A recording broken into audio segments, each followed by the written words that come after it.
Thank you.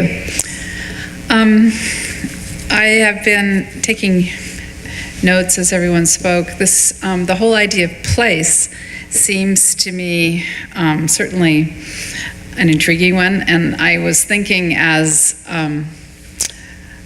people were speaking that it's both, place is both about, especially in California, about those who come here and those who have lived here. My own experience, starting with the personal, I was born in Iowa, grew up in Colorado, went back to Iowa to school, then to North Carolina to graduate school, then to Buffalo, then to California, and I was told that when I moved to San Jose, it was just like Berkeley. So I hadn't been there to San Jose yet. So coming to California was a shock, a culture shock of, resistance to the fact that it wasn't Berkeley. I had loved Berkeley as a child when I visited. So there's the outsider's perspective of place and how you come to know a place and appreciate a place and understand a place if you're not from that place and you weren't born in that place. And I spent my career hand in hand with John Steinbeck, both teaching and now directing a museum. So I want to talk about really how he instructed me to like this place and taught me how to see place. And I think that that's one of the virtues of the arts, of course, of writing. Mine is a very dutiful presentation because they sent questions ahead of time. Chad sent questions and I answered the questions. Here we go. So the first question was, what might we mean by place? And how do we use the arts in order to discuss specific ways about place, our place, the Central Valley? Of course, Steinbeck's place was the Salinas Valley, 100 miles long, he said, and 50 wide, stretching roughly from, Castroville down to King City. And that's the place he wanted to make his own. He really wanted to put the Central Valley on the map, born in 1902, and this is the place that he was going to describe. I always start, when I talk about place, I start with Eudora Welty. Southerners have always had an exaggerated loyalty to place. And she writes about what the meaning of place. She has a fantastic essay on place. Place is where the writer, she says, has his roots. Place is where he stands. It's experience out of which he writes. It provides the base of reference, the point of view. That solidity of place where you're standing physically, I think, is where she starts. She continues, place is the named, identified, concrete, exact, and exacting gathering spot of all that has been felt. Place is the local, bound up in the local. The internal reason for that is surely that feelings are bound up in place. So I think that any discussion have place has to begin with that grounding, really standing in place with the details that she talks about in terms of understanding place. Of course, I think Steinbeck spent a great deal of time doing that in his works because he does locate us at the beginning of most of his works, and titles are about place. Cannery Row, Tortilla Flat, East of Eden, the Long Valley, Pastures of Heaven. I mean, he named the places and then he described the characters and the people who lived in those places. He said early on as a writer, "My country is different from the rest of the world. It seems to be one of those pregnant places from which come wonders. I was born to it, and my father was. Our bodies came from this soil. Our bones came from the limestone of our own mountains, and our blood is distilled from the juices of this earth. I tell you now, my country, 100 miles long and about 50 wide, is unique in this world."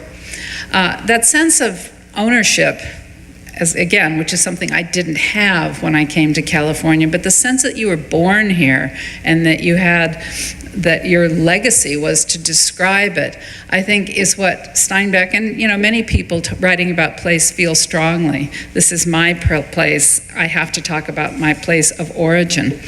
Steinbeck had to lie a little bit in that passage to sort of enhance his legacy because his father was not born in California. So he says he was, and it's untrue.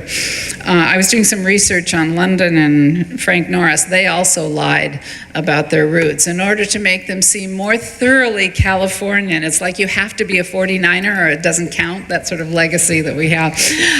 So, you know, he exaggerated a bit. But place is always, for Steinbeck, the particular. And I think he wrote in many of his books that he wanted to write in layers. And so he never, of course, defined what those are, but a layered sense of place, I think, was very important to him. And I think it kind of helps us understand, if we think about a layered sense of place and what those layers might be, I think it helps us appreciate how place can mean many different things. He said, for example, that Cannery Row had 4 layers, Grapes of Wrath had 5, Sea of Cortez had 5. It's like a layer cake of different, different depths. But I think one of the layers is always the particular. His wife, when he was writing The Grapes of Wrath, said, stay with detail. The only way to get it right is to stay with the detail. When he was writing Tortilla Flat, here's an example. The paisanos, walked side by side along the dark beach toward Monterey, where the lights hung, necklace above necklace against a hill. The sand dunes crouched along the back of the beach like tired hounds resting, and the waves gently practiced at striking and hissed a little.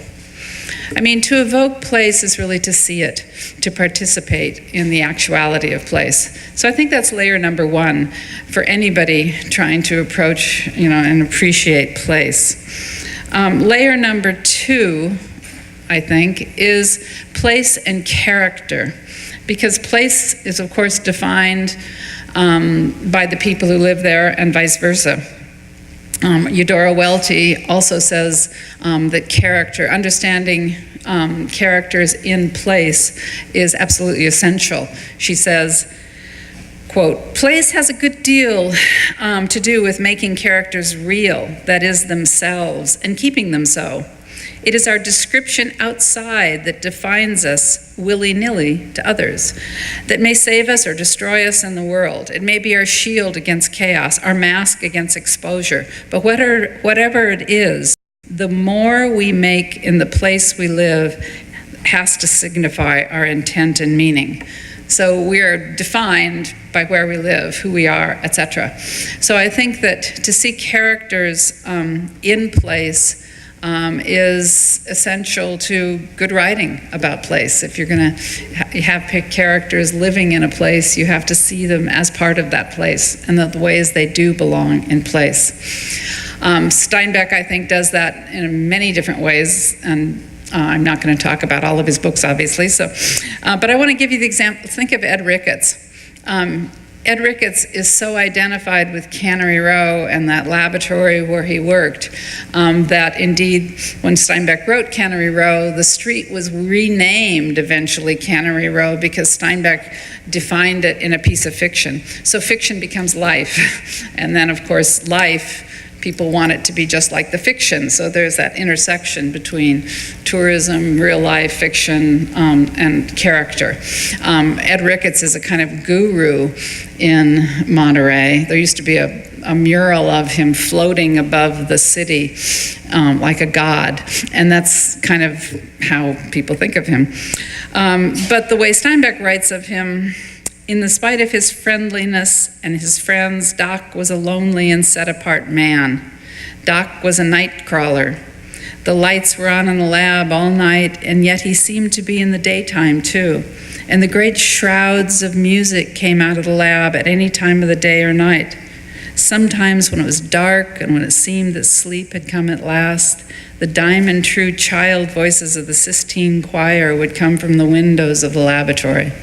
That's Cannery Row. That's what people come to see, character in place. Thirdly, another layer, I think, is place and history, because obviously you have to understand what happened at a particular place to understand what was there. Some of the events may be As you suggested, talking about Asbury Park, some of the places may be things we regret, violent, etc., but we can't ignore what has happened on a place. For instance, I think Steinbeck defines his whole writing career in growing out of Salinas, being born in place, when he was asked to write a little essay in 1955 about his hometown, and he described it and integrates the history of the valley in this paragraph. Salinas' social structure was a strange and progressive one. First, there were the cattle people, the first families of the Salinas Valley, gentry by right of being horsemen and dealing in gentry's goods, land and cattle. Theirs was an unassailable position, a little like that of English royalty. Then Klaus Spreckels came from Holland and built a sugar factory in caps, and the flatlands around the valley of Salinas were planted to sugar beets, and the sugar people prospered. They were upstarts, of course, but they were solvent. The cattle people sneered at them, but learned, as every aristocracy does, that not blood but money is the final authority. Sugar people might never have gotten any place socially if lettuce had not become the green gold of the valley. Now we had a new set of upstarts, lettuce people. Sugar people joined cattle people in looking down their noses. These lettuce people had carrot people to look down on, and those in turn felt odd about associating with cauliflower people. I mean, it's hard to get the history of the valley, humor, and a sense of power and powerlessness in one paragraph, and he manages that in talking about place. And so I think we have to integrate history in some way in thinking about place and what it means. Finally, a fourth layer, I think, in understanding place is place and spirit, because Steinbeck is always trying to push the boundary of place to be, as Dr. Winfrey, or Trujillo, right, said, that place is wonder, astonishment, and perplexity, a kind of philosophical sense of place. He worked very hard at having a holistic grasp of place, so that you had moments of intense appreciation of a larger whole, pushing the boundaries, transcendence, an awareness of spirit. And Our Father who art in nature ends chapter 2 of Cannery Row. Sea of Cortez is about breaking through and seeing the whole. So I think place has to be a sense of spiritual renewal, of appreciation of holistic complexity, and I think Steinbeck was very much aware of that. So you might also add the sense, this is not in layers, but this has occurred to me as I'm listening to others, place and home and what that means. When does it become home? When does California become my home, or is it still Iowa, where I haven't been in a long time? Or place and work. Are we defined by the places that we work? So I think that to understand place as layered, I think, is something that Steinbeck knew well. The second question I was sent is methodology in humanities.